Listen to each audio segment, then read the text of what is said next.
ড্রাকুলার মতো দাঁত থাকায় সকলেই ড্রাকুলা মনে করত রক্তিম নামের একজন স্কুল টিচারকে, কিন্তু আসল কাহিনী ছিল সম্পূর্ণ ভিন্ন। রক্তিম মনে করে সে পুনর্জন্ম নিয়ে এসেছে বিশেষ এক উদ্দেশ্যে। কি রহস্য লুকিয়ে আছে এই গল্পে? রক্তিম কি আসলেই মানুষ, নাকি পুনর্জন্ম নিয়ে আসা এক ভয়ঙ্কর ভ্যাম্পায়ার? দেখব আজকের গল্প ড্রাকুলা স্যারে। শুরুতেই আমাদের কিছু পুলিশ অফিসারদের দেখানো হয়, যার একটি জনমানবহীন জায়গায় গিয়ে একজন কয়েদিকে পুলিশ ভ্যান থেকে নামিয়ে দেয় আর তাকে দ্রুত এখান থেকে পালিয়ে যেতে বলে। আর ওই কয়েদিও দেখা যায় পুলিশের কথা মতো দৌড়ে পালাতে লাগে, কিন্তু ঠিক তখনই পেছন থেকে এক পুলিশ তাকে গুলি করে মেরে দেয়। অর্থাৎ পুলিশ এই মৃত্যুকে হয়তো পালাতে গিয়ে হত্যা করা হয়েছে এমন দেখাতে চাইছে, বা কয়েদিকে কিঞ্চিত বাঁচার আশা দেখিয়ে বন্দুকের গুলিতে সেই আশাকে ঝাঁঝরা করে ফেলার চেষ্টা করেছে। এরপরই দৃশ্য পরিবর্তন হয় আর আমাদেরকে 2020 সালের কলকাতা শহরের দৃশ্য দেখানো হয়। ব্যস্ততম শহর কলকাতায় সাদামাটা জীবনযাপন করে রক্তিম নামের একটি ছেলে। সে তার মতোই একা একা তার জীবন চালায়। রক্তিম একটি বাড়িতে ভাড়া থাকে। বাড়িটি বেশ জীর্ণ শীর্ণ। তো দেখা যায় সে সকালবেলা নিজের সমস্ত কাজ নিজে নিজেই শেষ করে আর দ্রুত তৈরি হয়ে নিজের কাজে যাওয়ার প্রস্তুতি নেয়। তো যখনই সে ঘরের বাইরে আসে তখনই দেখা যায় বাড়ির মালিক ভুবন দাসের ছেলে বুলটি তাকে দেখে হঠাৎই ভয় পায় আর দ্রুত সেখান থেকে পালিয়ে যায়। আর তখনই সে বাচ্চা ছেলেটিকে পেছন থেকে ডাকতে থাকে, কিন্তু বুলটি এতই ভয় পায় যে সে আর পেছনে তাকাই না। কিন্তু বুলটি কেনই বা তাকে দেখে অমন ভাবে পালিয়ে গেল, আর কেনই বা এত ভয় পেল? তো এই পুরো ব্যাপারটা তো আমরা কিছুক্ষণ পরই জানতে পারবো। এরপর আমাদের রক্তিমের কাজের জায়গা দেখানো হয়। আমরা দেখতে পাই রক্তিম একজন হাই স্কুল টিচার, যদিও তার এই চাকরিটি অস্থায়ী, তাই এখানে তার ইনকাম খুবই সামান্য। আর এই টাকা দিয়েই তাকে তার জীবন পরিচালনা করতে হয়। স্বাভাবিকভাবেই তার একটু কষ্ট হয়ে যায়, তবে সে এখনো চেষ্টা চালিয়ে যাচ্ছে তার চাকরিটা স্থায়ী করার। তো সে যখন স্কুলে পৌঁছে তখনই দেখা যায় মুখের সামনে একটি রুমাল দিয়ে দেয় সে এভাবেই চলাফেরা করে আর রুমালের আড়াল থেকেই কথা বলে তার ক্লাস করায়। কিন্তু সে কেন মুখে রুমাল দিয়ে কথা বলে, এই রহস্য জানতে হলে আমাদের কিছুক্ষণ অপেক্ষা করতে হবে। তো ক্লাসের সময় হলেই দেখা যায় সে তার ক্লাসে প্রবেশ করে ছাত্রদেরকে পড়ানোর জন্য। কিন্তু সেখানে গিয়েই সে দেখতে পায় ছাত্ররা ব্ল্যাকবোর্ডে ড্রাকুলা স্যার লিখে রেখেছে। আর এটা দেখে সে কিছুটা রেগেই যায় আর একটা ছেলেকে জিজ্ঞেস করে এই কাজ কি সে করেছে, কারণ ওই ছেলেটির হাতে চকের গুঁড়ো লেগেছিল। এই প্রশ্নের উত্তরে ছেলেটি যে কি বলবে কিছুই বুঝতে পারে না। তখন আরেকটি ছেলে বলে তারা তো কলকাতার ড্রাকুলা নামের একটি বইয়ের নাম লিখেছে, যে বইতে ড্রাকুলার কথা বলা হয়েছে, এতে সমস্যা কি? তো এই কথা শুনে রক্তিম শান্ত হয়। এরপরই সে মুখের সামনে রুমাল রেখে ক্লাস শেষ করে। তো এই স্কুল ছুটির পর সে যখন বাড়ি ফিরছিল তখনই তার একজন বৃদ্ধ লোকের সাথে দেখা হয়, যে কিনা একটা স্মৃতিস্তম্ভে ফুল দিচ্ছিল। তাকে দেখেই রক্তিম কৌতূহলী হয়ে ওঠে। এটা দেখে রক্তিম তাকে জিজ্ঞেস করে আপনি এখানে ফুল কেন দিচ্ছেন, আর এটা কার স্মৃতিস্তম্ভ? তখন লোকটি জানায় অমল সোম, তার স্মৃতিস্তম্ভেই ফুল দিচ্ছি আমি, কারণ আজ তার জন্মদিন। সে রক্তিমকে আরো জানায় যে 1972 সালের পর অমলকে আর কোথাও খুঁজে পাওয়া যায়নি। সে যেন কোথাও হারিয়ে গেছে বা তাকে কেউ গুম করে দিয়েছে। কিন্তু তাকে আজও শ্রদ্ধা জানাতে মন চায়। অমলের মতো আরো অনেক স্বাধীনতাকামী নকশাল বাহিনীকে পুলিশ হত্যা করেছিল, কাউকে কাউকে তো ধরে নিয়ে অমানবিক নির্যাতনও করেছে। তো লোকটির থেকে অমল সম্পর্কে এই সব কিছু জানার পর রক্তিম সেখান থেকে বাড়ির উদ্দেশ্যে রওনা দেয়। তো রাস্তা দিয়ে যাওয়ার সময় সে একজন লোককে দেখে যে রাস্তায় মশা তাড়ানোর গ্যাস স্প্রে করছিল। আর এই লোকটিকে দেখেই সে দাঁড়িয়ে যায় এবং তখনই সে রাস্তার পাশে একটা পুরনো বাড়ি দেখতে পায়। এই বাড়িটা দেখে কেন যেন রক্তিম খুব অদ্ভুতভাবে তাকিয়ে থাকে। তো এখানে বেশ কিছুক্ষণ তাকিয়ে থাকার পর সে ফিরে আসে তার ঘরে। তো বাড়ি ফিরে রক্তিম তার রাতের খাবার তৈরি করতে থাকে। যেহেতু সে একাই থাকতো তাই তাকে নিজে নিজেই সবকিছু করতে হতো। কিন্তু সে ঘরের লাইট বন্ধ না করাতে তার বাড়ির মালিক ভুবন দাস তাকে একভাবে ডাকতে থাকে, কিন্তু সে তার ডাকের কোনো সাড়াই দেয় না, কারণ এই ভুবন দাস লোকটা এমনই, সারা দিন চেঁচামেচি করতে থাকে, খুবই খিটখিটে টাইপের একটা লোক। আর সে সারাটা দিন রক্তিমকে বিরক্ত করে যায়, তাই সে তার ডাকে সাড়া না দিয়ে চুপচাপ নিজের কাজ করতে থাকে। তো কিছুক্ষণ পর তার খাবার খাওয়া শেষে সে ভুবনের কাছে যায়, যাকে দেখে ভুবন দাস তাকে বুলটি অর্থাৎ তার ছেলেকে ঘুম পাড়িয়ে দিতে বলে, কারণ বুলটি তার মাকে ছাড়া ঘুমাতেই চায় না। কিন্তু ভুবন দাসের এটা একেবারেই পছন্দ হয় না, কারণ সে তার বউয়ের সাথে সময় কাটাতে চায়, যা বুলটির জন্য হয় না। তাই সে প্রায় প্রত্যেক দিনই বুলটিকে ঘুম পাড়ানোর জন্য রক্তিমকে ডাকে। বুঝুন কতটা বিরক্তিকর। যাই হোক, তো রক্তিম তখন তার কথা মতো বুলটির ঘরে যায়, কিন্তু সেখানে গিয়ে দেখে সে তো ভয়ে খাটের এক পাশে লুকিয়ে আছে। তাই সে আর দেরি না করে তাকে খাটের উপরে তোলে, আর 1 মিনিট পরই সে রুম থেকে বের হয়ে যায়, অর্থাৎ বুলটি ঘুমিয়ে পড়েছে। তার এই কাজ করার ইচ্ছা না থাকলেও ভুবনের কথা তাকে বাধ্য হয়ে শুনতে হয়, কারণ কলকাতা শহরে এত সস্তায় মাথা গজার মতো একটা স্থান সে হারাতে চায় না। তো এরপরই দেখা যায় রক্তিম ঘরে গেলে তার দাঁত দেখে আমরা বুঝতে পারি যে বুলটি কেন তাকে দেখে ভয় পেত এবং কেন সে মুখের সামনে রুমাল দিয়ে রাখত।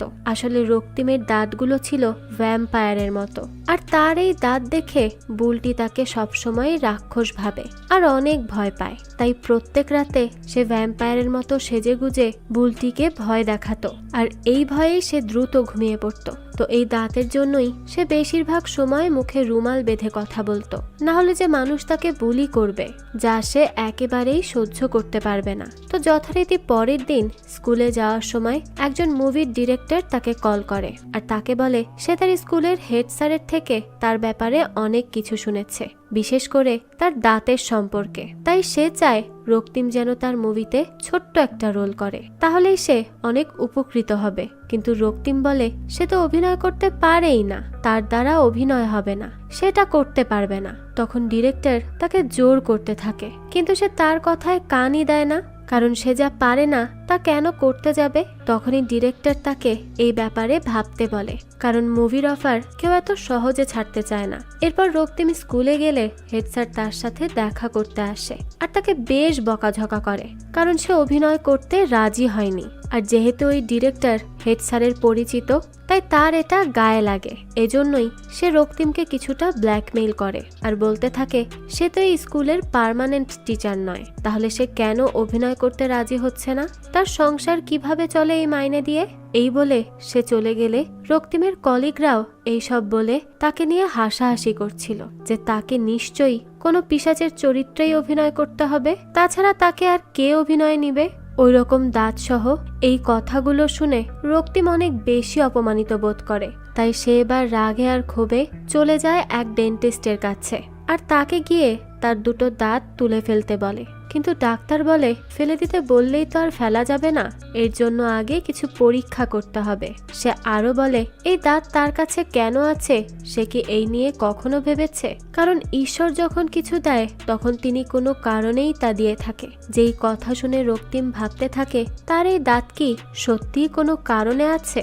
তো এরপর রক্তিম তার দাঁত তোলার ডিসিশনটা বাতিল করে চলে আসে বাড়িতে। রাতের বেলা সে বাড়িতে বসে এই কথা ভাবতে ভাবতে সমুদ্রে হাঙর মাছ ধরার ভিডিও দেখে, যেটা তাকে স্যাটিসফাইড করে। তো এরপর সে তার সারা দিনকার সমস্ত কথা ভাবতে থাকে, আর এসব ভাবতে ভাবতেই সে অভিনয় করতে রাজি হয়ে যায়। তো পরের দিনই সে সেই মতো অভিনয় করতেও চলে যায়। সেখানে তাকে ড্রাকুলার মতো পোশাক এবং মেকআপ করানো হয়, কিন্তু মুভির হিরোইন তার দাঁত দেখার বায়না ধরেই বসে থাকে, যে জন্য সে কিছুটা অকওয়ার্ড ফিল করে। তবুও বাধ্য হয়ে সে তাদেরকে তার দাঁত দেখায়। এরপরই শুরু হয় শুটিং। তখন ডিরেক্টর তাকে বলে হিরোইনের গলায় কামড় দেওয়ার অভিনয় করতে হবে। সে চেষ্টা করে কিন্তু সে পারছিল না। এতে সবাই বিরক্ত হতে থাকে। তবে একটা সময় সে হিরোইনের গলার দিকে তাকিয়ে থাকে আর কিছু না ভেবে সত্যি সত্যি গলায় কামড় দিয়ে দেয়। যে জন্য হিরোইন ব্যথায় চিৎকার করে ওঠে। তখনই সবাই ছুটে আসে সেইখানে। ডিরেক্টর তো অনেক বেশি রেগে যায়, আর রক্তিম কি করেছে সেটা তো সে নিজেই বুঝতে পারছিল না। তাই সে আর একটুও দেরি না করে সেখান থেকে পালাতে থাকে। বেশ কিছু দূর ছোটার পর হিরোইনের বডিগার্ডরা তাকে ধরে ফেলে আর বেধড়ক পিটুনি দেয়। তখন সে তাদের কাছে কোনো রকমে হাতে পায়ে ধরতে থাকে। তখন তারা তাকে রাস্তায় রেখেই চলে যায়। সে অনেক বেশি আহত হয়ে পড়েছিল, তাই কাতরাতে কাতরাতে কোনো রকমে বাড়ি ফিরে আসে। এই সময় আমাদের কিছু ফ্ল্যাশব্যাক দেখানো হয়, যার সম্বন্ধে আমরা আরো পরে জানতে পারবো। এরপর আমাদের 1972 সালের দৃশ্য দেখানো হয়, যেখানে আমরা মঞ্জুরি নামের একজন বিধবা নারীকে দেখতে পাই। মঞ্জুরি এই বাড়িতে একাই থাকতো, কিন্তু একদিন তার বাড়িতে তার প্রাক্তন প্রেমিক অমল আসে আশ্রয়ের জন্য। তখন সে তাকে তার চিলেকোঠার ঘরে লুকিয়ে রাখে। সে অমলের জন্য কিছু কাপড় এবং আলো নিয়ে চিলেকোঠার ঘরে যায়। তখনই অমল তার হাতে থাকা বাতিটি নিভিয়ে দিয়ে বলে তার অন্ধকার ভালো লাগে আর এখন সময় হয়েছে চলে যাওয়ার। এই কথা শুনে মঞ্জুরি বলতে থাকে কোথায় যাবে আর কত দিনই বা এভাবে পালিয়ে বাঁচবে। তখন অমল এই কথার উত্তর না দিয়ে বাঁশিতে সুর তুলতে চায়, কিন্তু সেটা সে পারে না। এরপর সে মঞ্জুরিকে জিজ্ঞেস করে সে এতদিন ধরে তার স্মৃতি নিয়ে বেঁচে আছে, তাকে ভুলে যায়নি কেন? উত্তরে মঞ্জুরি বলে সে তো তাকে ভালোবেসেছিল। সে যদিও তার স্বপ্ন পূরণের জন্য তাকে ছেড়ে চলে গিয়েছিল, কিন্তু সে তো তাকে ছাড়েনি। অর্থাৎ নকশাল বাহিনীতে যোগদান করার জন্যই হয়তো সে মঞ্জুরিকে ছেড়ে গিয়েছিল, কিন্তু মঞ্জুরি তাকে আজও ভালোবাসে। এই বলেই সে তাকে পোশাক পাল্টে নিতে বলে। অমল তখন বলে সে তার মৃত স্বামীর পোশাক মৃত প্রেমিককে দিচ্ছে। মঞ্জুরি সেই সময় চুপ করে থাকে। তখন সে তাকে এই ঘরে আসতে বারণ করে, কারণ সে আবারও একদিন তাকে একা রেখে চলে যাবে। তাই স্মৃতি জমিয়ে রেখে খামোখা কোনো লাভ নেই। তো সেই সময় দেখা যায় চারিপাশে গুলি ও বোমা ফাটানোর শব্দ হতে থাকে। তারা বেশ ঘাবড়ে যায়। তবে এই শব্দ প্রায় রোজ রাতেই শোনা যায়। মঞ্জুরি এই শব্দগুলো প্রায় শুনতো আর ভাবতো যে অমলি কি এই বোমা ফাটাচ্ছে বা গুলি চালাচ্ছে, কিংবা পুলিশ তাকে ধরে গুলি করে দেয়নি তো। এসব ভেবে ভেবেই সে তার রাত কাটিয়ে দিত। কিন্তু এখন সে কিছুটা চিন্তামুক্ত, কারণ এখন অমল তার সাথেই আছে। এরপর আমাদের আবারও বর্তমানের দৃশ্য দেখানো হয়, যেখানে রক্তিম ছাদে গিয়ে ধূমপান করছিল। তো ঠিক তখনই সেখানে ভুবনের স্ত্রী সবিতা চলে আসে আর তার সাথে গল্প করতে থাকে। কিন্তু তখনই ভুবন তাকে একভাবে ডাকতে থাকে, তাই সে বাধ্য হয়ে ঘরে ফিরে যায়। কিছুক্ষণ পর রক্তিম তার ঘরে যেতে লাগলে সবিতা হঠাৎই এসে তাকে জড়িয়ে ধরে এবং তাকে বলে সে যেন সবিতাকে নিয়ে কোথাও পালিয়ে যায়। এখানে সে আর থাকতে পারছে না, কারণ ভুবন তার উপর প্রত্যেক দিন শারীরিক নির্যাতন করে, যা সে সহ্য করতে পারছিল না। তাই সে তাকে নিয়ে এখান থেকে চলে যাওয়ার জন্য বলে, তাকে একটু মুক্তি দিতে বলে। কিন্তু রক্তিম তো তার কথায় রাজিই হয় না, কারণ সে কখনো সবিতাকে খারাপ দৃষ্টিতে দেখেনি। তাই সে তাকে দূরে সরিয়ে দিতে থাকে। আর এতে সবিতা অনেক রেগে যায় আর তাকে বেশ কতগুলো কথা শোনায়। সে বলতে থাকে সে কি বুঝতে পারে না সে কেন বারবার তার কাছে ছুটে আসে। সে মানুষকে তার দাঁত দেখিয়ে ভয় দেখানো ছাড়া আর কিছুই পারবে না। এই বলেই সে তাকে অপমান করে সেখান থেকে চলে যায়। পরের দিন রক্তিম যখন স্কুলে যায়, তখন সে দেখতে পায় হেড স্যার গেটের সামনেই তার জন্য অপেক্ষা করছে। তো সে সেখানে যেতেই হেড স্যার তাকে বলে তার কি জ্ঞান বুদ্ধি কিছুই নেই। সে অভিনয় করতে গিয়েছিল আর সেখানে সে সত্যি সত্যি একজন অভিনেত্রীকেই কামড়ে দিয়েছে। সে কি সত্যি ভ্যাম্পায়ার নাকি? তার এই কাণ্ডে তারা তো ভেবেছিল তাকে পুলিশে দিবে, তবে তার ভাগ্য ভালো যে তারা তা করেনি। কিন্তু তারা তাকে ক্ষমা করেছে বলে তো সে এতগুলো বাচ্চাকে তার হাতে ছেড়ে দিতে পারে না। সে তো যখন তখন এই বাচ্চাদেরও ক্ষতি করে দিতে পারে। তাই সে তাকে চাকরি থেকেই বের করে দেয়। এসব শুনে রক্তিম বলে সে বাচ্চাদেরকে খুব ভালোবাসে, সে তাদের কোনো ক্ষতি করবে না। এ কথা তো সে ভাবতেও পারে না। কিন্তু হেড স্যার তার কোনো কথাই শোনে না। তো জীবিকার একমাত্র চালিকা শক্তি হারিয়ে এবং এই পৃথিবীর উপর বিরক্ত হয়ে সে এবার মরে যাওয়ার সিদ্ধান্ত নেয়। তাই তো সে রেল লাইনের উপরেই দাঁড়িয়ে থাকে। কিন্তু ট্রেন আসতে লাগলে সে আবারও রেল লাইন থেকে সরে দাঁড়ায়, কারণ মরে যাওয়ার মতো সাহস সে এখনো পাচ্ছে না। তাই সে একটা চিঠিতে লিখে রাখে তার মৃত্যুর জন্য কেউ দায়ী না। এটা লিখে সে গঙ্গার ধারে যায় পানিতে ঝাঁপ দেওয়ার জন্য, কিন্তু তখনই দেখা যায় পেছন থেকে মঞ্জুরি তাকে অমল বলে ডাক দেয়। যার ডাক শুনে সে স্তব্ধ হয়ে দাঁড়িয়ে থাকে, কিন্তু এটা তো রক্তিম, তাকে সে কেন অমল বলে ডাকলো? এই সব রহস্য আমরা শেষেই জানতে পারবো। যাই হোক, তো মঞ্জুরি তাকে বলে তারা আবারও একসাথে আকাশের তারা দেখবে। রক্তিম তখন পেছনে তাকিয়ে মঞ্জুরিকে দেখে প্রচন্ড খুশি হয়ে যায় আর দ্রুত তার কাছে যায়। তখনই মঞ্জুরি তার লেখা চিঠিটি ছিঁড়ে ফেলে আর তাকে একটি বাঁশি দেয়, যে জন্য রক্তিম অনেক খুশি হয়ে বাড়ি ফিরে আসে। অর্থাৎ মঞ্জুরি তাকে কষ্ট পেলে বাঁশির সুর তুলে তার কষ্ট ভুলে যাওয়ার জন্য বলে এবং নতুন করে বাঁচার জন্য বলে। রক্তিমও তার কথা মেনে নেয় আর নতুন করে বাঁচার চেষ্টা চালিয়ে যায়। তো পরের দিন দেখা যায় বুলটি বাড়িতে বসে তার খেলনা পিস্তল নিয়ে খেলছিল। তখনই ভুবন বেশ বিরক্ত হয়ে যায় আর তাকে একটু ছাদে গিয়ে খেলতে বলে, কিন্তু বাচ্চা বুলটি তো রক্তিমকে ভয় পেত, তাই সে ছাদে একা একা যেতে চায় না। তার ধারণা রক্তিম যদি আবার তার কাছে চলে আসে, তাই সে তার মা সবিতাকে তার সাথে ছাদে যাওয়ার কথা বলে। এটা শুনেই তো ভুবন তাকে বকা দেয়, যে জন্য বুলটি ঘরের মধ্যেই শব্দ করে করে একা একা খেলতে লাগে। এসব দেখে ভুবন অনেক রেগে যায় আর তার দিকে তেড়ে আসতে লাগলে সবিতা তাকে বাধা দেয় আর বলে বুলটি একটা বাচ্চা, সে তো নিজের মতো খেলছে, তাই বলে সে তার গায়ে হাত তুলবে? এসব সে কি করে করতে পারে? তখনই ভুবন রেগে যায় আর বলতে থাকে বুলটি একটা অসহ্যকর বাচ্চা, তার একদমই সহ্য হয় না। এই বলে সে নিচে তাকাতেই রক্তিমকে গোসল করতে দেখে, তাই তাকে সাথে সাথে উপরে আসতে বলে। এরকমটা কে করে বলুন? যাই হোক, তো বেচারা রক্তিমও ওই অবস্থাতে বাধ্য হয়েই তার কথা মতো ভেজা গা নিয়ে সোজা উপরে চলে আসে, কারণ ওই যে তার ভয় যদি ভুবনবাবু রাগ করে তাকে বাড়ি থেকে তাড়িয়ে দেয়, তখন সে এত কম ভাড়ায় বাসা কোথায় পাবে। যাই হোক, তো সে উপরে আসলে ভুবন তাকে বরাবরের মতো বুলটিকে ভয় দেখাতে বলে। তখন সেও চুপচাপ বুলটিকে সবিতার হাত থেকে ছাড়িয়ে নিয়ে একটা ঘরের মধ্যে যায় আর তাকে দরজা লাগিয়ে দিয়ে ভয় দেখায়। বুলটি এতটাই ভয় পায় যে সে কান্না করতে লাগে। সবিতা তখন সেখানে যেতে চায় তার বাচ্চাকে শান্ত করতে, কিন্তু ভুবন তাকে টেনে অন্য একটা ঘরে নিয়ে যায় তার সাথে জোরপূর্বক শারীরিক সম্পর্ক করার জন্য।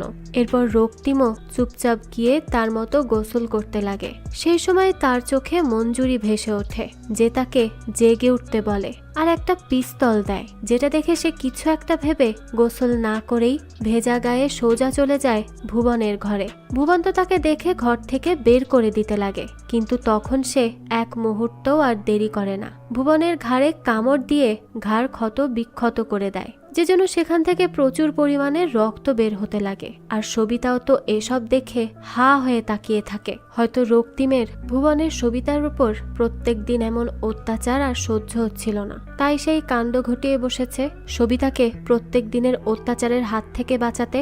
যাই হোক, এরপর রক্তিম আর কিচ্ছু না বলে আবারও গোসল করতে যায়, যেন সে এক নতুন জীবন ফিরে পেয়েছে। সে নিজেকে বইয়ে পড়া সেই ড্রাকুলার মতোই ভাবতে থাকে। আর গল্পে ড্রাকুলার যেদিন আবির্ভাব ঘটেছিল সেদিন কলকাতা শহরে বরফ পড়েছিল, আর এত বছর পর আজ আবারও কলকাতা শহরে বরফ পড়ছে।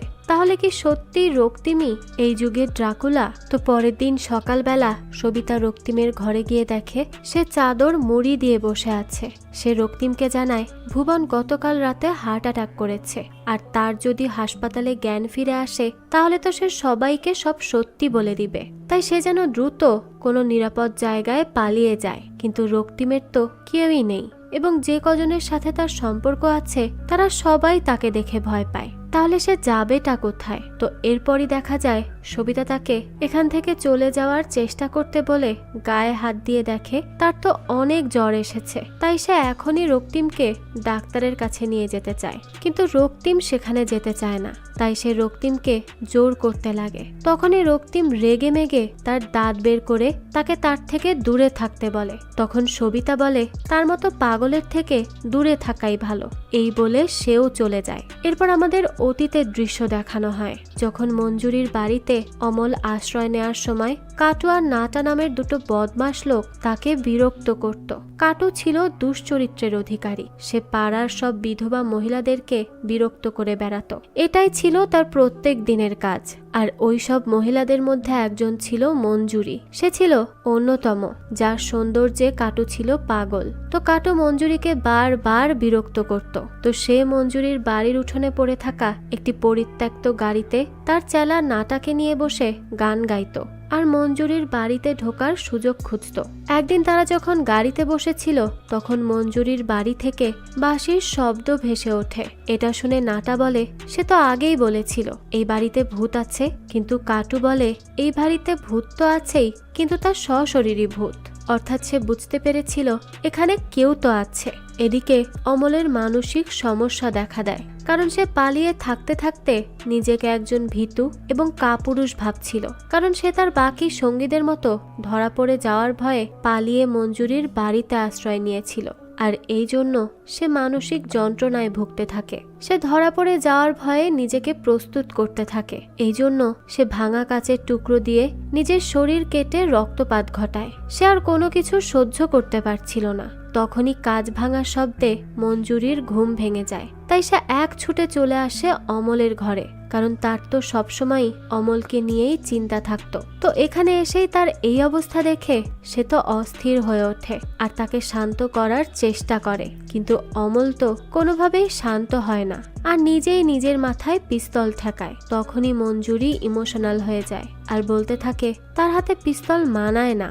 এই কথাটা শোনা মাত্রই অমল কেমন শান্ত হয়ে যায় আর অনেক কান্না করতে লাগে। তখন মঞ্জুরি তাকে সান্ত্বনা দেয়। বর্তমানে রক্তিম হাসপাতালে যায় ভুবনের কাছে ক্ষমা চাওয়ার জন্য, কিন্তু ভুবন তাকে দেখা মাত্রই অমল বলে ডেকে ওঠে এবং তার কাছে ভয়ে ক্ষমা চাইতে থাকে।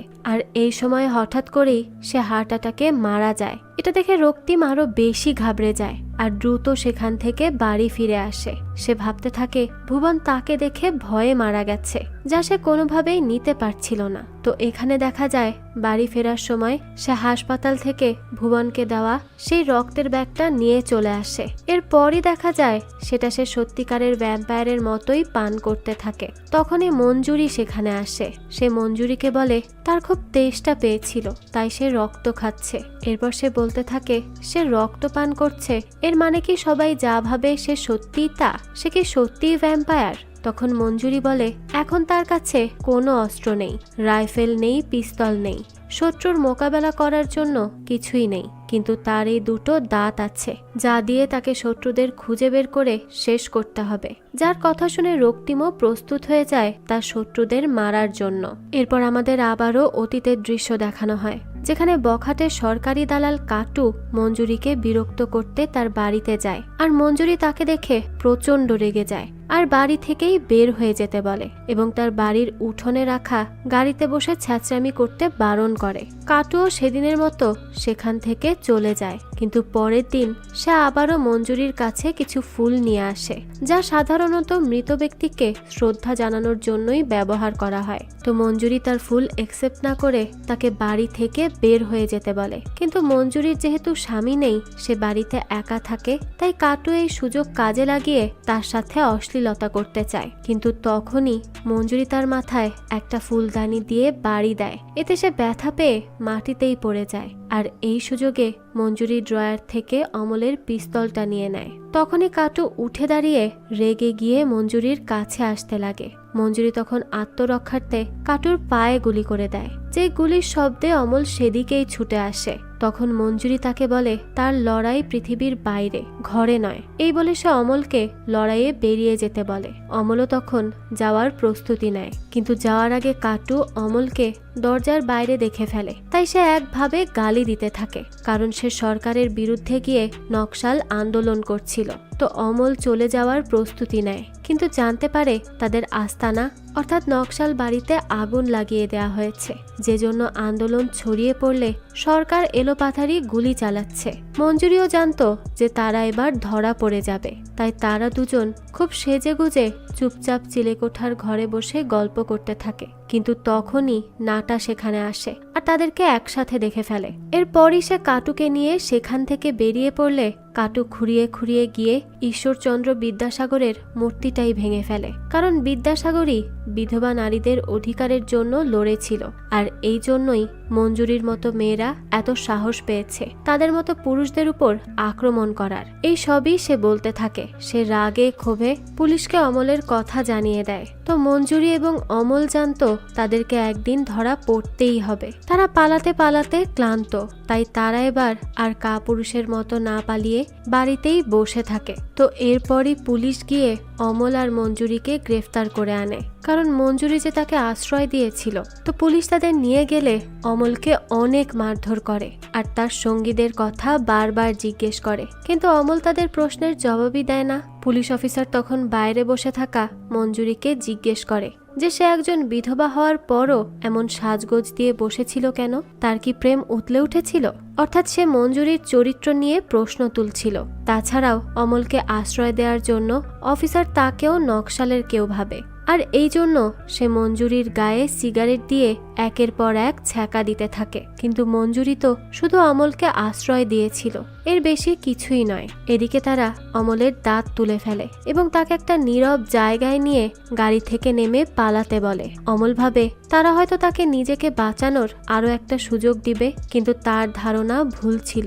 কারণ অমল পালানোর জন্য ছুটতে লাগলে পুলিশ পেছন থেকে গুলি করে তাকে হত্যা করে। আর গল্পের শুরুতে আমরা এই দৃশ্যটাই দেখেছিলাম। এরপর পুলিশ একটা নৃশংস কাজ করে। তারা অমলের রক্ত এনে মঞ্জুরিকে দেখায় এবং তার মাথায় ঢেলে দেয়। এ সময় মঞ্জুরির যে কষ্ট হচ্ছিল তা ভাষায় প্রকাশ করার মতো নয়। এদিকে বর্তমানে সবিতা রক্তিমকে অনেকক্ষণ ডাকাডাকি করে, কিন্তু সে দরজাই খোলে না। তখনই সবিতার সন্দেহ হয়, তাই সে প্রতিবেশীদের সাহায্যে ঘরের দরজা ভাঙে আর রক্তিমকে ঘর থেকে বের করে মেন্টাল হসপিটালে পাঠায়। কারণ সে আজব আজব কথা বলছিল এবং উদ্ভট সব কাজ করছিল।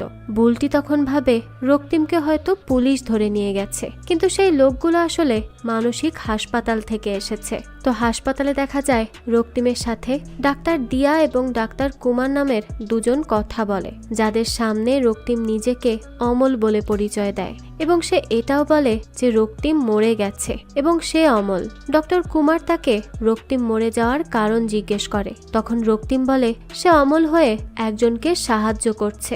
ডাক্তার যখন তাকে জিজ্ঞেস করে যে কাকে সাহায্য করার জন্য রক্তিমের মৃত্যু হয়েছে, তখন মঞ্জুরি তাকে ইশারা দিয়ে বারণ করে তার নাম বলতে, যে জন্য অমল বা রক্তিম চুপ হয়ে যায়। তখন ডক্টর বলে সে কাউকে সাহায্য করছে না, আসলে সে এই সব কিছুই কল্পনা করছে। কিন্তু রক্তিম বলে এই সব কিছু সত্যি, কল্পনা নয়, মঞ্জুরি তাকে বলেছে। ডক্টর তখন বলে মঞ্জুরি বলতে আসলে কেউ নেই, এই সব কিছু তার শুধুমাত্র কল্পনা। আর সে যে অমলের কথা বলছে সে তো 1972 সালেই মারা গেছে। রক্তিম বলে সে অমল আর তাদের পেছনেই মঞ্জুরি বসে আছে। ডক্টর কুমার বলে তাদের পেছনে কেউ নেই। তখন রক্তিমও খেয়াল করে দেখে সত্যিই তো সেখানে তো মঞ্জুরি নেই। তো কুমার বলে সে আসলে সিজোফ্রেনিয়া রোগে আক্রান্ত এবং তার মধ্যে আইডেন্টিটি ডিসঅর্ডার দেখা দিয়েছে, যে জন্য সে নিজের মধ্যে আর একটা মানুষকে কল্পনা করছে। তাই তারা তাকে কিছু ওষুধ খেতে দিবে, যেগুলো খেলেই সে সুস্থ হয়ে যাবে। কিন্তু মঞ্জুরিকে না দেখে এবং ওষুধ খাবে না বলে রক্তিম চিৎকার করতে থাকে। তখনই নার্সরা এসে তাকে শান্ত করে আর দ্রুত বেডে নিয়ে যায়। রাতের বেলা ডক্টর দিয়া এসে তাকে ওষুধ খাইয়ে দিয়ে যায়। কিছুক্ষণ পরই মঞ্জুরি আবারও রক্তিমের কাছে আসে। তখন রক্তিম বলে সে কেন বারবার তাকে ছেড়ে চলে যায়, সে সব সময় তার পাশে থাকে না কেন। তখন মঞ্জুরি বলে সে তার কাছে বারবার আসে, কিন্তু সে তখন ঘুমিয়ে থাকে। এরপর রক্তিম বলে ডাক্তার তাকে একটা ওষুধ খাইয়ে দেয়, যেটা খেলে তার খুব ঘুম পায়, তাই সে তাকে দেখতে পায় না। তখন মঞ্জুরি বলতে থাকে তাকে যে আরো প্রতিশোধ নিতে হবে, সে কাটুকে মেরেছে, নাটাকেও তো মারতে হবে।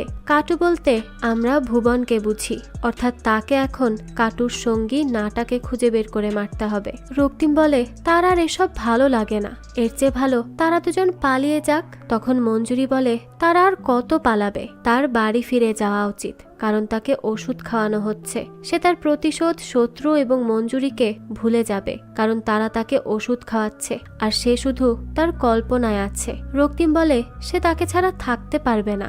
এই কথা সে বারবার মঞ্জুরিকে বলে, কিন্তু মঞ্জুরি তাকে ছেড়ে চলে যায়। এভাবেই কেটে যায় কয়েকটা মাস। মঞ্জুরি আর রক্তিমের সাথে দেখা করতে আসে না, অর্থাৎ সে ধীরে ধীরে সুস্থ হয়ে উঠেছে। ডাক্তাররা তার মানসিক অবস্থার পরিবর্তন দেখে তার কিছু সাধারণ পরীক্ষা করে আর বাড়ি ফেরার অনুমতি দিয়ে দেয় এবং প্রতি সপ্তাহে একবার এসে কাউন্সেলিং করতে বলে। এরপর অনেকদিন হাসপাতালে থাকার পর সে তার বাড়ি ফিরে যায়, যেখানে সবিতা তাকে দেখে প্রচন্ড অবাক হয়। এরপর সে তার রুমের চাবি চাইলে সবিতা জানায় ভুবনের মৃত্যুর পর তাদের আর্থিক অবস্থা খারাপ হয়ে যায়, আর রক্তিমও যেহেতু ছিল না ভাড়া দেওয়ার জন্য, তাই সে অন্য একজনকে ঘর ভাড়া দিয়ে দিয়েছে। কিন্তু সে রক্তিমের সব জিনিসপত্র গুছিয়ে রেখেছে, আর আশেপাশের সবাই তার আর ভুবনের ব্যাপারটা জেনে গিয়ে তার উপর বিরক্ত। যেই কথা শুনে রক্তিমের কিছুটা খারাপ লাগে, কারণ আজ সে তার ঘরও হারিয়ে ফেলেছে। সে বলতে থাকে আগামীকালই সে জিনিসপত্র নিয়ে যাবে। এই বলে সে চলে যেতে নেয়। সেই সময় সে সেখানে একটা ছবি দেখে, যেখানে কাটুর ছবি ছিল, অর্থাৎ এটাই ভুবনের ছবি। এটা ছিল ভুবনের আগের ছবি, যা দেখে তার মঞ্জুরির কথা মনে পড়ে যায়, যে তাকে তার শত্রুদের খুঁজতে বলেছিল এবং নাটাকে খুঁজে বের করে হত্যা করতে বলেছিল। সে এখন বুঝতে পারে মঞ্জুরি সত্যিই আছে, কারণ সে কাটুর পায়ে গুলি করার পর থেকে সে খুঁড়িয়ে খুঁড়িয়ে হাঁটত, আর ভুবনও খুঁড়িয়ে হাঁটত, অর্থাৎ দুয়ে দুয়ে 4 করতে তার বেশি সময় লাগে না। তাই সে নাটাকে খুঁজতে থাকে। সেভাবে সবিতাই হয়তো নাটা, যে অমলদের নামে পুলিশকে খবর দিয়েছিল। তাই সে রাতের বেলা ড্রাকুলা সেজে সবিতার বাড়ি যায়। তো দেখা যায় সবিতা তখন নতুন ভাড়াটিয়ার সাথে অবৈধ সম্পর্ক স্থাপন করে ঘরে ফিরছিল। ঠিক তখনই রক্তিম তার উপর আক্রমণ করতে যায়, কিন্তু এর পরও সে হঠাৎ করেই থেমে যায়, কারণ ডক্টর কুমার বলেছিল ড্রাকুলা একটা কাল্পনিক চরিত্র বা পৌরাণিক গল্প ছাড়া আর কিছুই নয়, আর মঞ্জুরি, অমল, কাটু, নাটা এই সব কিছুই তার মনের কল্পনা। এই সব কিছু ভেবে সে সবিতাকে না মেরে সেখান থেকে দৌড়ে চলে যায়। সে রাস্তায় উন্মাদের মতো এদিক সেদিক ছোটাছুটি করতে থাকে, আর এভাবেই সে তার মানসিক শান্তি খুঁজছিল। এরপর সে ছুটতে ছুটতে সেই বাড়িটিতে যায়, যেটাকে সে মঞ্জুরির বাড়ি বলেছিল, কিন্তু এর আগে সে ওই বাড়ির ঠিকানা ডাক্তারদের বলতে পারেনি। পরের দিন সবিতা রক্তিমের ফেলে যাওয়া বইপত্রগুলো বিক্রি করে দেয়। তখন সে সেখানে ড্রাকুলা, নকশালদের কথা, চিলেকোঠার সেপাই সহ আরো অনেকগুলো বই দেখে। হয়তো এই সব পড়ে পড়ে রক্তিমের মাথায় বেশ কিছু কল্পনার জগৎ সৃষ্টি হয়েছিল। যাই হোক, এরপর আমাদের একটি ফ্ল্যাশব্যাক দেখানো হয়, যেখানে ডাক্তার দিয়া রক্তিমকে বলে তার মতে চারু মজুমদার মঞ্জুরির বাড়ির চিলেকোঠায় মারা গেছে 1971 সালে, কিন্তু আসলে সে মারা গেছে 1972 সালে। আর সে যে বইয়ের কথা বলছে যা অমল পড়তো, তা তো 1982 সালে পাবলিশ হয়েছে। তাহলে তখন অমল সেগুলো কিভাবে পড়েছে? আর সে ভুবনকে কেন কামড়ে দিয়েছে? রক্তিম বলে সে কাটু। সে আরো বলে ভুবন তাকে অমল বলে ডেকেছে, অর্থাৎ সেও জানতো রক্তিম অমল। তখন দিয়া জানায় সে হাসপাতালে যাওয়ার অনেক আগেই ভুবন মারা গেছে, কিন্তু সে হাসপাতালে গিয়ে ভুবনের সাথে কথা বলা, তার মৃত্যু দেখা, এই সব কিছুই ছিল তার কল্পনা। অর্থাৎ সে যত কিছু দেখে এসেছে সে সবকিছু নিয়ে সে কল্পনা করে। যেমন মুভির সেটে নায়িকার পুরনো মডেলের গাড়ি চালানো দেখে সে সেটাকে কল্পনা করে নিয়েছে মঞ্জুরির বাড়ির সামনে পড়ে থাকা নষ্ট গাড়ি। কাটুকে বিদ্যাসাগরের মূর্তি ভাঙতে দেখার কারণ হলো সেদিন স্কুলে তার কলিগরা এই নিয়ে আলোচনা করছিল। রক্তিম বলে তাহলে মঞ্জুরি যে তাকে সেদিন বাঁশি দিয়েছিল। দিয়া বলে সেই বাঁশিটাও সে কোথাও না কোথাও দেখে কল্পনা করেছে। আসলে বাংলা ক্লাসে সে বাঁশি নিয়ে পড়িয়েছিল। রক্তিম তখন মঞ্জুরির গলায় সিগারেটের ছ্যাঁকার কথা বলে, কিন্তু এটাও সে শুটিংয়ের সময় হিরোইনের গলায় থাকা জন্মদাগ দেখে কল্পনা করেছিল। রক্তিম তখন অমলদের উপর হওয়া অত্যাচারের কথা বলে এবং সেই চিলেকোঠা ঘরের কথাও বলে। আসলে সেটা ভুবনের বাড়ির চিলেকোঠার ঘর ছিল, আর সে যে টিয়ার গ্যাস, বরফ এসব কল্পনা করেছিল সেগুলো আসলে মশা মারার গ্যাস এবং বালিশের তুলা ছিল। আর সে যে বাড়িটির দিকে তাকিয়ে থাকতো সেটাকেই সে কল্পনায় মঞ্জুরির বাড়ি ভাবত। আর বাকি রইল মঞ্জুরিকে কল্পনা করা। সে ভাবত মঞ্জুরি বিধবা নারী, কিন্তু আসলে সবিতা ছিল একজন বিধবা। তার আগের ঘরের সন্তান বুলটি সমেত ভুবন তাকে বিয়ে করেছিল, আর এজন্যই সে বুলটিকে পছন্দ করত না। আর এই সবকিছু ভাবতে ভাবতে রক্তিম মঞ্জুরির কথা ভাবত, যে তার কল্পনায় একজন বিধবা নারী ছিল যাকে কাটু বিরক্ত করত। অর্থাৎ সে ভুবনের যুবক বয়সের ছবি দেখে এবং সবিতাকে বিয়ে করতে দেখে এই সব কিছু কল্পনা করত। এরপরই দৃশ্য চলে যায় সকালবেলা। রক্তিমের সেই বৃদ্ধ লোকটির ডাকে ঘুম ভাঙে, যে অমলের নামে সেদিন স্কুলের সামনে শ্রদ্ধাঞ্জলি দিয়েছিল। লোকটি এখানে নিজেকেই অমল বলে পরিচয় দেয়। এটা শুনে তো রক্তিম হাঁ হয়ে তার দিকে তাকিয়ে থাকে। সে সেদিনকার কথা ভাবতে থাকে, যেদিন এই লোকটি তাকে অমল এবং মঞ্জুরির গল্প বলেছিল। কিন্তু সে গল্প সত্যি ছিল না। ইতিহাসে যা লেখা আছে সেসব সত্যি নয়। তাই অমল নিজেই তার সত্যিকারের গল্প রক্তিমকে এবার বলতে থাকে। সে নকশাল বাহিনীতে যোগদান করার পর সে এবং মঞ্জুরি পুলিশের হাতে ধরা পড়ে যায়। তখন অমল ভয়ে এবং অত্যাচার সহ্য করতে না পেরে পুলিশকে তার বাকি সাথীদের কথা বলে দেয়, যে জন্য অফিসার তার সাথীদেরকেও ধরে ফেলে এবং হত্যা করে, যে জন্য সে নিজেকে দেশদ্রোহী ভাবতে থাকে। তাই সে কলকাতা ছেড়েই চলে যায়। কিন্তু মঞ্জুরিকে সে আর কখনো খুঁজে পায়নি। অনেক বছর পর সে যখন জানতে পারে নকশালে শহীদদের স্মৃতিতে স্মৃতিসৌধ তৈরি হয়েছে, তখন সে কলকাতা ফিরে আসে। আর সে রোজ এই বাড়িতে আসে যদি মঞ্জুরি ফিরে আসে কখনো সেই আশায়। আর তার বিশ্বাস মঞ্জুরি একদিন না একদিন ঠিকই ফিরে আসবে। আর এই গল্প শুনে রক্তিম হাঁ হয়ে যায়। অমল তখন তাকে জিজ্ঞেস করে সে মঞ্জুরির বাড়ির ঠিকানা কিভাবে পেয়েছে। সে তো তাকে এই বাড়ির কথা কখনো বলেনি। তখন রক্তিম বলে সে নিজেও জানে না সে এখানে কিভাবে এসেছে। এই বলেই সে ছুটে এই বাড়ি থেকে বের হয়ে যায়। এরপর রক্তিম ডক্টর দিয়াকে নিয়ে মঞ্জুরির বাড়ির সামনে আসে এবং সে দিয়াকে বলে সে অমল নয়, অমল তো অন্য কেউ, সে রক্তিম। যেই কথা শুনে ডাক্তার বলে এতদিনে তাহলে সে সবকিছু বুঝতে পেরেছে। ডাক্তার আরো বলে এই গল্পে যখন সে জেনেছে সে অমল নয়, তাহলে সে কে এই গল্পে? তার কি এই গল্পে কোনো চরিত্র নেই? এই বলে ডাক্তার চলে যায়। আর রক্তিম বাড়ির ভেতর প্রবেশ করে। আর সেখানেই সে মঞ্জুরি আর তার স্বামীর ছবি দেখতে পায়, যেখানে মঞ্জুরি দেখতে সত্যি সত্যিই তার কল্পনার মতো। কিন্তু সে তো কখনো মঞ্জুরিকে দেখেইনি। তাহলে তার কল্পনার মঞ্জুরির সাথে বাস্তব জীবনের মঞ্জুরি কিভাবে একই দেখতে হয়ে গেল? এই রহস্য উন্মোচনের জন্য আমাদেরকে মঞ্জুরির সাথে সাথে তার স্বামীরও একটা ছবি দেখানো হয়, যেটা আর কেউ নয়, রক্তিম ছিল। অর্থাৎ মঞ্জুরির স্বামী সম্পূর্ণ রক্তিমের মতোই দেখতে ছিল। তাহলে কি এটা তার পুনর্জন্ম? সত্যিই কি সে আবার জন্ম নিয়েছে? আর এই দৃশ্যের মধ্য দিয়েই এই গল্পটি শেষ হয়ে যায়। গল্পের শেষে রক্তিম আমাদের বলে সে জানে না এই গল্প সত্যি নাকি মিথ্যা। সে কল্পনা করছে নাকি তার পুনর্জন্ম হয়েছে স্মৃতিগুলোকে আবারও বাঁচিয়ে তোলার জন্য। আপনাদের কি মনে হয়, এটা কি সত্যি রক্তিমের পুনর্জন্ম নাকি সবই তার মানসিক সমস্যা? আমার তো মনে হয় রক্তিম এখনো পুরোপুরি সুস্থ হয়নি। হয়তো তার মানসিক সমস্যার জন্যই সে আবারও একটা নতুন চরিত্র খুঁজে নিয়েছে। কারণ ডাক্তার চলে যাওয়ার আগে তাকে বলেছিল এই গল্পে তো আপনি অমল নন, তাহলে এই গল্পে আপনার কি কোনোই চরিত্র নেই? এই কথার কারণেই হয়তো রক্তিম আবারও নিজের মতো কল্পনা করতে শুরু করে দিয়েছে, আর এই গল্পে নিজের একটা নতুন চরিত্র খুঁজে নিয়েছে। এটা একান্তই আমার ধারণা।